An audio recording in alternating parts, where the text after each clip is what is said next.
बिस्मिल्लाहिर्रहमानिर्रहीम, अस्सलाम वालेकुम। उम्मीद है सब खैरियत से होंगे।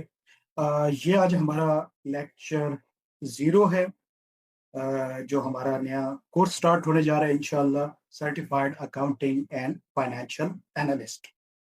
तो आज का लेक्चर बेसिकली हमारा एक ओरिएंटेशन भी है और एक ओवरव्यू भी है रिगार्डिंग सिलेबस।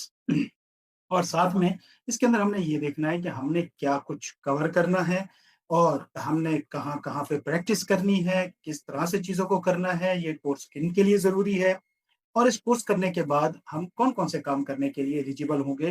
तो बेसिकली अगर देखा जाए हमारा ये कोर्स रिलेट करता है 2 सेपरेट सेगमेंट के साथ। एक सेगमेंट हमारा अकाउंटिंग का है और दूसरा सेगमेंट हमारा फाइनेंस का है। अगर मैं बात करूँ हमारे इस कोर्स के अंदर जो अकाउंटिंग का सेगमेंट है, ये ज़्यादा डिटेल के अंदर है और ज़्यादा इसके ऊपर हमारा टाइम लगेगा बनिस्बत फाइनेंस का जो हमारा टॉपिक है उसके ऊपर। तो नॉर्मली एक मिसकंसेप्शन ये होती है कि अकाउंटिंग एंड फाइनेंस एक ही फील्ड है, इस तरह नहीं है एक्चुअली। अकाउंटिंग एक डिफरेंट फील्ड है, फाइनेंस एक डिफरेंट फील्ड है। अकाउंटिंग में जनरली हमारा काम होता है चीनों चीज़ों को एनालाइज़ करके रिकॉर्ड रखना उनका प्रॉपर, उनका स्ट्रक्चर फॉर्म में मैनेज करना फाइनेंशियल रिकॉर्ड्स को, ये हमारा अकाउंटिंग का एक आइडिया है, ठीक है? जबकि फाइनेंस बेसिकली एक साइंस है जिसके अंदर आप पैसे को मैनेज करते हैं, एफिशिएंट यूज़ ऑफ मनी, जिसके अंदर हम इनफ्लोज़, आउटफ्लोज़, वर्किंग कैपिटल, हम अपने इन्वेस्टमेंट अप्रेज़ल्स, हम प्रोजेक्ट्स की व वर्थ निकालना, प्रोजेक्ट्स के फ्यूचर बेनिफिट कैलकुलेट करना, किसी प्रोजेक्ट की विएबिलिटी को सर्च करना, अपने बिज़नेसेस के प्राइसिंग डिसीजंस लेना। तो बेसिकली ये डील करता है हमारे फाइनेंस का सेगमेंट इसको डील करता है। तो लिहाज़ा ये 2 डिफरेंट डोमेन है हमारी अकाउंटिंग और फाइनेंस। पहली चीज़ इस कोर्स की ज़रूरत क्यों पड़ी? देखिए बेसिकली कोई भी काम जो प्रोफेशनल नेचर का होता है, आप सब इस चीज़ को जानते हैं कि after having a required qualification उसके अंदर जब तक आपके पास हैंड्स ऑन एक्सपीरियंस नहीं होता, तब तक आप उस फील्ड के अंदर काम नहीं कर सकते। तो से हम बात करते हैं सिंपल चार्टर्ड अकाउंटेंसी की, कि आपके पास रिक्वायर्ड क्वालिफिकेशन भी हो और प्लस आपके पास आईकैप की तरफ से ये सर्टिफिकेशन हो कि you are certified to practice. ठीक हो गया? इसी तरह अगर हम लॉयर की बात करें कि एलएलबी करने के बाद डायरेक्टली वो प्रैक्टिस में नहीं आते, उन्हें एक हैंड्स ऑन एक्सपीरियंस लेना पड़ता है, फिर जाके वो मेंबर बनते हैं किसी न किसी बॉडी के। तो हर प्रोफेशनल बॉडी का ये रूल होता है कि आपके पास हैंड्स ऑन एक्सपीरियंस होना चाहिए प्रैक्टिस करने के लिए। ऑन द अदर हैंड अगर हम बात करें जॉब्स के अंदर भी, जब क्वालिफाइड पर्सन अगर कोई आपसे डिग्री कंप्लीट करके आए हैं, तो आपकी जॉब जो होती है वो लोअर लेवल से, मिड रेंज से, लोअर रेंज से स्टार्ट होती है, वजह आपके पास एक्सपीरियंस नहीं होता। ये वो चीज़ें हैं जिनके अंदर अगर मैं बात करूँ एकेडमिक से ज़्यादा प्रैक्टिकल एक्सपीरियंस बहुत मैटर करता है, आपकी जॉब के लिए, आपकी फ्रीलांसिंग के लिए, आपके फ्यूचर क्लाइंट्स के लिए, आपकी अपनी ग्रोथ के लिए, प्रैक्टिकल एक्सपोज़र बहुत मैटर करता है। इस कोर्स के अंदर दोनों चीज़ें कवर होंगी, आपका बेसिक नॉलेज भी कवर होगा और आपकी हैंड्स ऑन प्रैक्टिस भी साथ में कवर होगी। अब देखें, बेसिक नॉलेज के अंदर अगर हम कहीं कोई भी क्वालिफिकेशन उठाएँ, बीएस अकाउंटिंग एंड फाइनेंस उठा लें, आप सीए उठा लें, ईसीसी उठा लें, आप वहाँ पे अकाउंटिंग सीखने के लिए साथ में 20 सब्जेक्ट और पढ़ते हैं, जिसकी वजह से वो काम जो आप विदिन 5 मंथ, 6 मंथ, 1 ईयर कर सकते हैं, वो करने के लिए आपको 4 साल वेट करना पड़ता है। ये एक बहुत बड़ा ड्रॉबैक है क्वालिफिकेशंस का कि हमें साथ एंशियलरी सब्जेक्ट्स हैं, इंग्लिश पढ़ाई जा रही है, साइकोलॉजी पढ़ाई जा रही है, मैथ पढ़ाई जा रही होती है।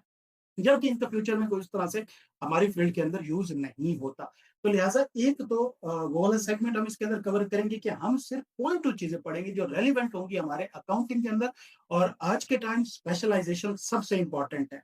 अगर हम बात करें कॉर्पोरेट सेक्टर की या कहीं पे भी, स्पेशलाइज़ेशन मैटर करती है। मतलब यहाँ पे ये नहीं मैटर करता कि आप 10 स्किल्स के अंदर जानते हैं, करते हैं, नहीं, इसमें मैटर ये करता है कि आप जिस स्किल को जानते हैं उसके अंदर प्रोफेशनल हैं, स्पेशलाइज़्ड हैं या नहीं है। तो लिहाज़ा एक सेगमेंट तो हम इसका वो कवर करेंगे जिसके अंदर हम अपना बेसिक नॉलेज और अकाउंटिंग का नॉलेज जो है वो इन डेप्थ लेंगे इंशाल्लाह, और सेम इसी तरह फाइनेंस के हवाले से भी। और दूसरी चीज जो हमारी मिसिंग होती है, जो हमारी ग्रोथ को, कैरियर ग्रोथ को स्टॉप कर देती है, या जिसके लिए हमें नॉर्मली फर्म्स के अंदर, कंपनीज के अंदर 3-3 साल, 2-2 साल एक्सपीरियंस लेना पड़ता है। अब क्वेश्चन ये है कि क्या उस एक्सपीरियंस के लिए 2-3 साल की ट्रेनिंग होना जरूरी है?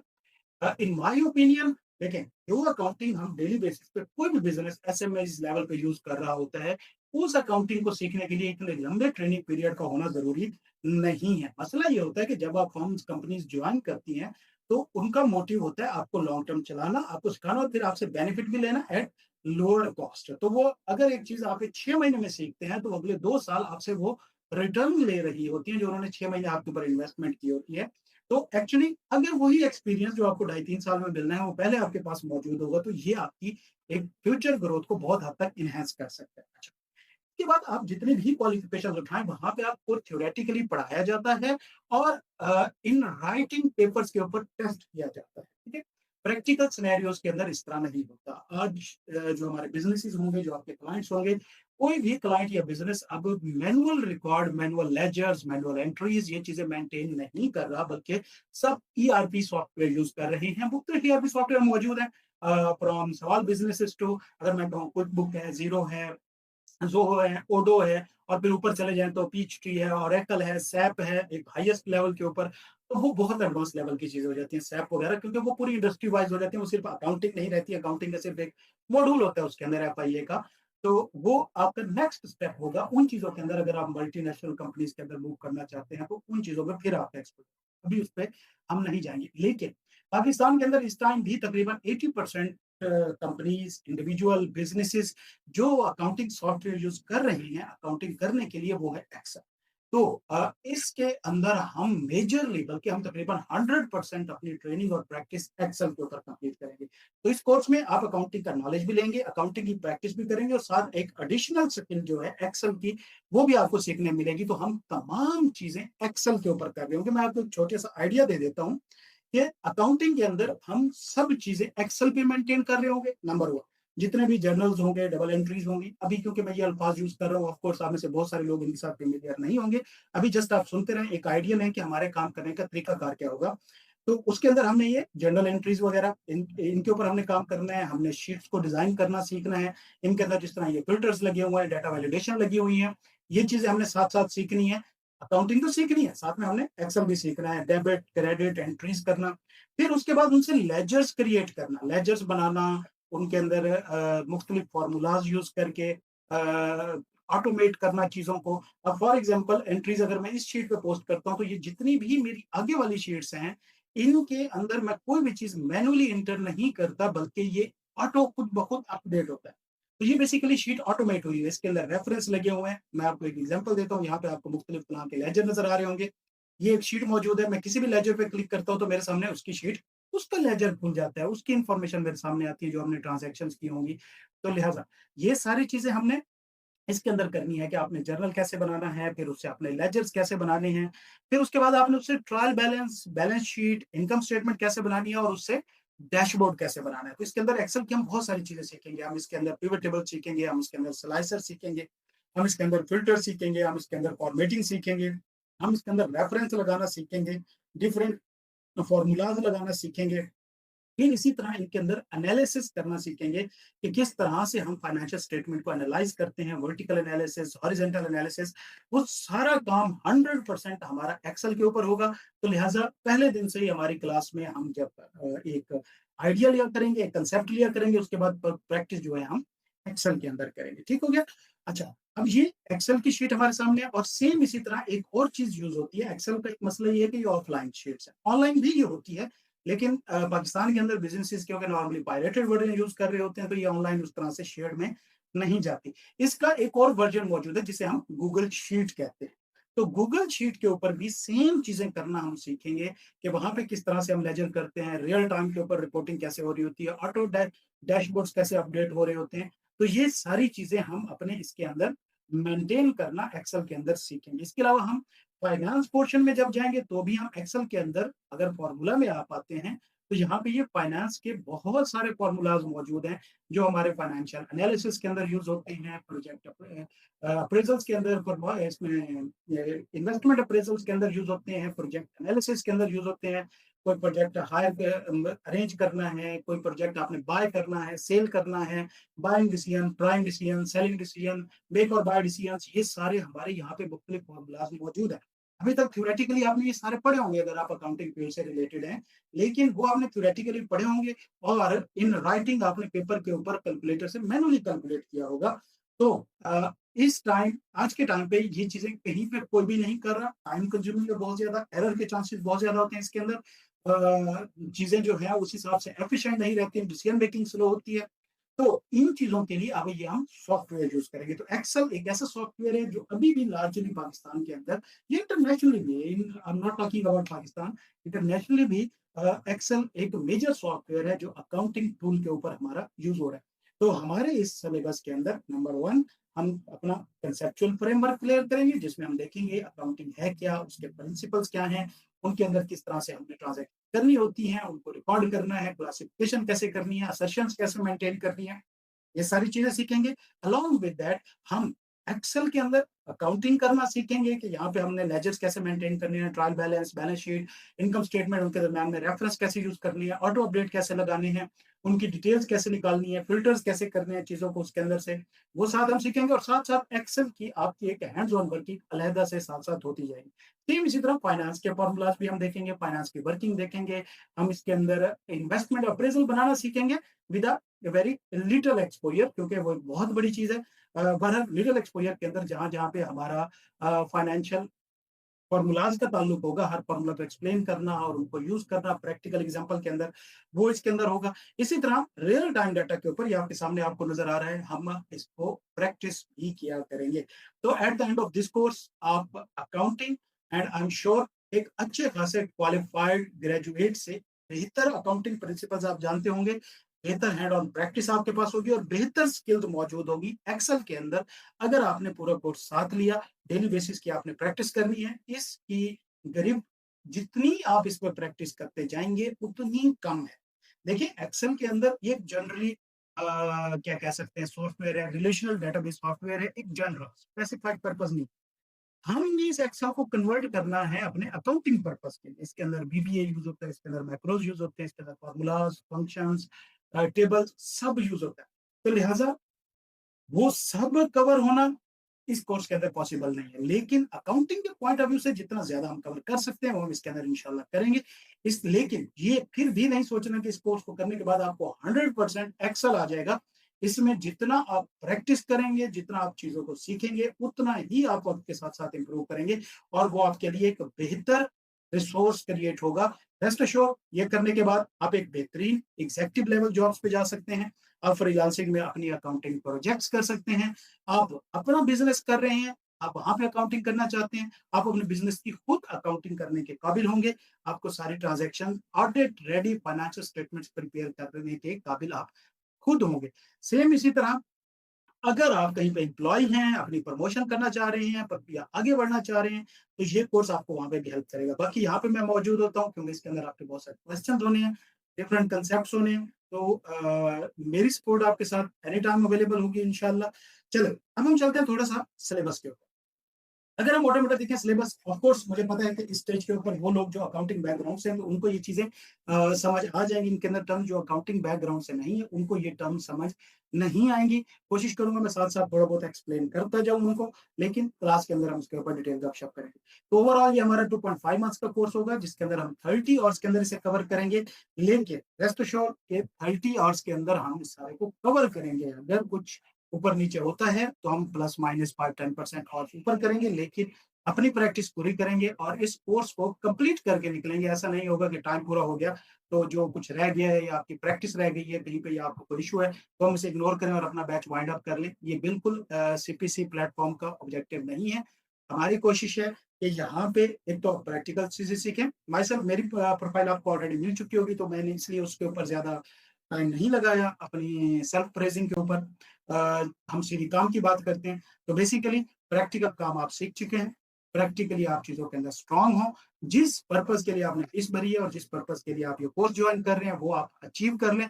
ये एक्चुअल पर्पज़ है इसका इंशाल्लाह, और हम इन्हें इसी क्लासेस के अंदर अचीव करेंगे। इस बात के लिए मैं आपको श्योरिटी देता हूँ। 30 आवर्स का हमारा ये ड्यूरेशन होगा। उसके बाद प्रोग्राम सिंपल एक सर्टिफिकेशन है हमारी, real world development, practical exposure और जो हमारे अकाउंटिंग के स्टैंडर्ड्स हैं, हम इसके अंदर आईएफआरएस की रिक्वायरमेंट पढ़ेंगे, हम इसके अंदर कंपनीज एक्ट की रिक्वायरमेंट पढ़ेंगे, कहाँ-कहाँ पे कौन-कौन सी रिक्वायरमेंट आपने फॉलो करनी होती है, पॉलिसीज कैसे डिजाइन करनी है, एस्टिमेट्स हम कैसे बना रहे होते हैं, मुख्तलिफ तरह से हम चीजों को देखेंगे इसके अंदर। और ये एक्सेल बेस्ड हमारी एक्सटेंसिव प्रैक्टिस होगी, लेकिन एक्सेल के साथ-साथ गूगल शीट का भी हम आइडिया लेंगे कि वहां पे चीजों को किस तरह करना है। तकरीबन सेम है, आप यूँ कहें एक्सेल का एक लाइट वर्जन जो है वो गूगल की शीट है। बाकी यहाँ पे लिखा हुआ है किन-किन लोगों के लिए है? Work in accounting and finance roles, handling book keeping, reporting independently, cost analysis अगर आप मैन्युफैक्चरिंग बिज़नेस के अंदर हैं या सर्विस बेस्ड बिज़नेस के अंदर भी हैं, तो वहाँ पे भी हमें कॉस्ट एनालिसिस बहुत ज़रूरी होता है, हर डिसीजन से पहले, हर प्रोजेक्ट से पहले। उसके अलावा मेक प्राइस और इन्वेस्टमेंट डिसीजंस फॉर एग्जांपल आप बिज़नेस कर रहे हैं और आपके पास 2 ऑप्शन है कि एक चीज़ आप खुद बना के कस्टमर को सेल करें, दूसरा ऑप्शन पैसे खरीद के कस्टमर को सेल करें। तो इसके अंदर आपने डिसीजन लेना होता है कि हमें ज़्यादा बेनिफिट किसके अंदर होगा। तो उस डिसीजन मेकिंग के अंदर हमने कौन-कौन से फैक्टर्स को ज़हन में रखना होता है, कौन-कौन सी कॉस्ट हमारे लिए मैटर करती है, कौन-कौन सी हमारे लिए नहीं करती। उस बेस पे हमने डिसीजन लेना होता है कि इस प्रोडक्ट को हम बनाएँ या इस प्रोडक्ट को हम बाय करके आगे बेचें। इसी तरह work as freelancer, financial assistant, freelancing में इसका ठीक-ठाक एक्सपोज़र है। मेरी अपनी फाइवर पे आईडी है, वहाँ पे माशाल्लाह क्लाइंट्स होते हैं। तो आप खुद जाएँ फाइवर, अपवर्क वहाँ पे चीज़ों को सर्च करें, देखें अकाउंटिंग के कौन-कौन से प्रोजेक्ट्स या असाइनमेंट्स ऑलरेडी मौजूद हैं और उनका क्या एक्सपोज़र है मार्केट के अंदर। सिंपल मेरे स्टेटमेंट के ऊपर आपने नहीं बैठना, आप खुद वर्क करें कि वहाँ पे क्या इसका मार्केट के अंदर एक्सपोज़र मौजूद है या नहीं। और फिर हमारा जो सबसे बड़ी इसके अंदर स्किल होगी अकाउंटिंग के साथ वो एक्सेल होगी जो कि मिसिंग है अभी तक हमारे पूरे एजुकेशन सिस्टम में से। अगर वहाँ पे कराया भी जाता है तो बहुत बेसिक सा कराया जाता है, इतना एडवांस लेवल पे नहीं होता। तो बहरहाल ये हमारा मिसिंग है और जब हम पहली बार जॉब के अंदर बैठते हैं तो हमें सबसे पहले 2 महीने तो माउस और कीबोर्ड के साथ यूज़्ड टू होते ही निकल जाते हैं। एक्सेल तो उसके बाद फिर हमारा स्टार्ट होता है, तो टाइम हमारे इसके अंदर बहुत ज़्यादा वेस्ट होता है। Target audience job seeker, fresh, freelancer, student किसी भी लेवल का आ सकता है। यहाँ पे इंटरमीडिएट होना लाज़मी है ताकि एक सर्टेन लेवल ऑफ मैच्योरिटी आपके अंदर मौजूद हो, आप कोर्सेज़ को या इन चीज़ों को समझ सकें। हमारे बेसिकली अकाउंटिंग के इसके अंदर ओवरऑल 7 मॉड्यूल्स हैं। 7 मॉड्यूल्स के अंदर अगर मैं कहूँ 2 मॉड्यूल्स हमारे कंसेप्चुअल फ्रेमवर्क के ऊपर इसके अंदर हमने रूल्स क्या कहते हैं अंडरस्टैंड करने हैं, बेसिस अंडरस्टैंड करनी है, कैलेंडर को हमने देखना है, बेसिक वर्क हमने सीखना है, स्ट्रक्चर हमने सीखना है। तो 2 मॉड्यूल्स हमारे जो हैं वो हमारे कंसेप्चुअल फ्रेमवर्क के और 5 मॉड्यूल प्योरली हमारे प्रैक्टिस फ्रेमवर्क के हैं जिसके अंदर हमने जो अकाउंटिंग साइकिल के 5 स्टेप्स होते हैं from transactions, then ledgers, then double entries, ledgers, फिर उसके बाद ट्रायल बैलेंस या चार्ट ऑफ अकाउंट और देन फिर फाइनेंशियल स्टेटमेंट, उनके फिर पाँचों component, profit and loss, balance sheet, income statement, changes in equity, cash flow statement और नोट्स वगैरह।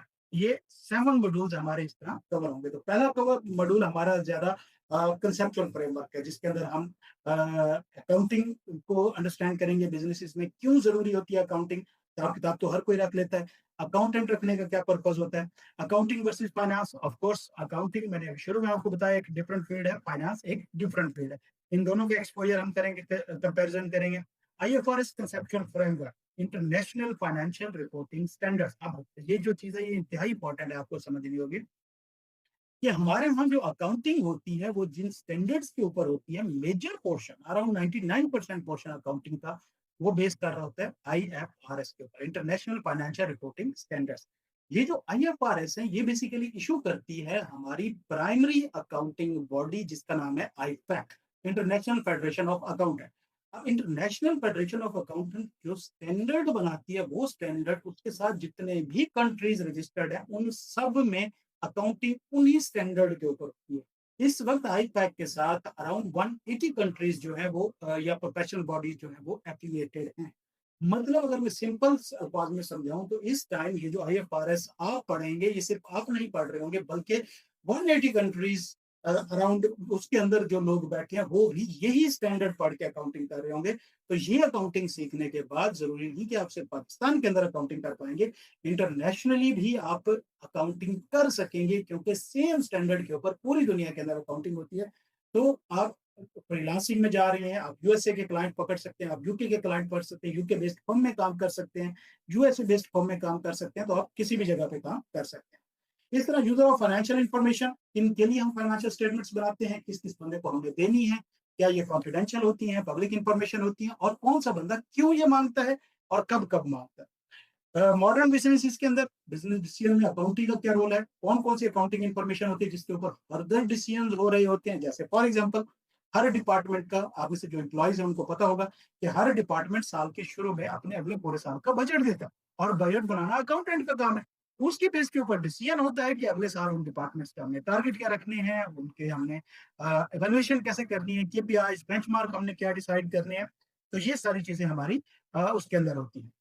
और फिर हमारा introduction to financial reporting cycle, accounting cycle जो मैंने आपको बताया 5 स्टेप्स का होता है, वो फिर यहाँ पे हम शुरू करेंगे। उसके बाद मॉड्यूल 2 आता है।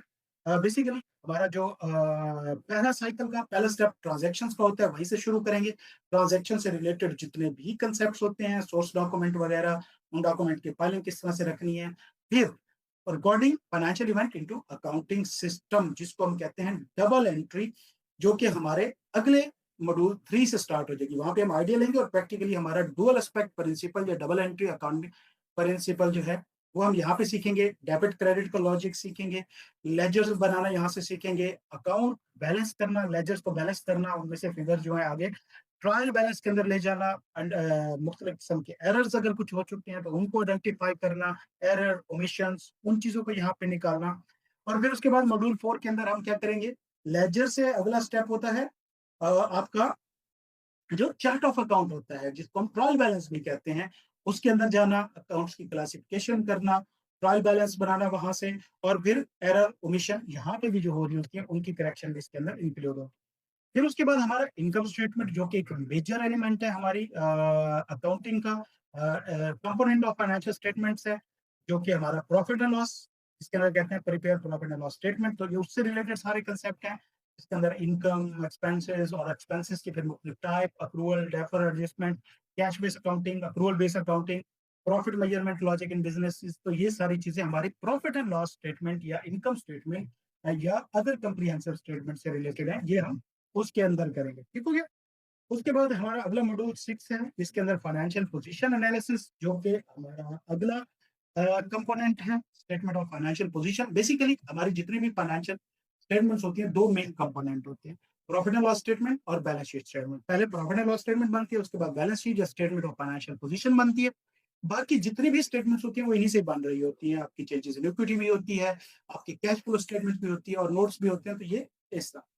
तो फिर इसके अंदर एसेट्स, लायबिलिटीज और इक्विटी, ये तीन मेन एलिमेंट होते हैं जो स्टेटमेंट ऑफ फाइनेंशियल पोजीशन में आते हैं, उनके अंडरस्टैंड करेंगे। और एट द एंड इसमें हमारी प्रैक्टिस होगी, हमने अपनी स्टेटमेंट ऑफ फाइनेंशियल पोजीशन बनानी होगी। और मॉड्यूल 7 के अंदर बाकी तीन कंपोनेंट जो है, कैश फ्लो स्टेटमेंट, इक्विटी और अकाउंटिंग या notes to the financial statement, हम इसके अंदर करेंगे। और फिर complete set of audit ready accounts बनाना, यहाँ पे हम प्रैक्टिस करें। ठीक हो गया। तो जिसके अंदर हम तमाम सेट्स बनाएंगे, ट्रांजैक्शन से काम शुरू करेंगे, तमाम स्टेटमेंट्स बनाएंगे, तमाम लेजर्स बनाएंगे, तमाम ट्रायल बैलेंस बनाएंगे, उनसे फिर सारी फाइनेंशियल स्टेटमेंट बनाएंगे और audit ready financial statements. Audit ready financial statements कैसे होती है, मैं एक छोटे से बिजनेस की आपको दिखा देता हूँ। ये इस तरह से होती हैं। Just give me a minute. Okay, इसका करके just give me a minute. ये हमारी वर्किंग वाली फाइनेंशियल स्टेटमेंट्स होती है। ऑडिट रेडी फाइनेंशियल स्टेटमेंट का स्ट्रक्चर मैं आपको जरा दिखाता हूँ। ये बेसिकली इस तरह से होता है। ये प्रॉफिट एंड लॉस स्टेटमेंट है, यहाँ पे आपको नजर आएंगी चीजें।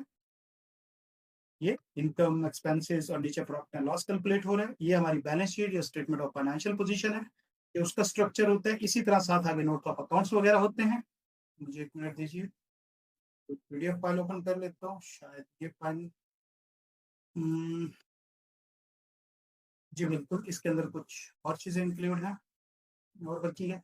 बहरहाल जो मैंने आपको एक्सेल के अंदर दिखाई है, बाकी इंशाल्लाह हम क्लास के अंदर जो है इसको और से देखेंगे। इसके अंदर हमने कौन कौन सी चीजें और क्या क्या देखनी है। ठीक हो गया। तो ये हमारा कैश फ्लो का होगा, और यहाँ पे आके हमारा अकाउंटिंग का कंसेप्चुअल पोर्शन खत्म हो जाएगा और प्रैक्टिस भी हमारी कंप्लीट हो। देन हमारा स्टार्ट होता है कोर, जो हमारा फाइनेंस का है, जिसके अंदर cost behaviour, cost structure analysis, different तरह की कॉस्ट होती है। तो ये भी एक कंसेप्चुअल मॉड्यूल है, जो कॉस्ट अकाउंटिंग के डिफरेंट कंसेप्ट को इसके अंदर हम डिस्कस करेंगे।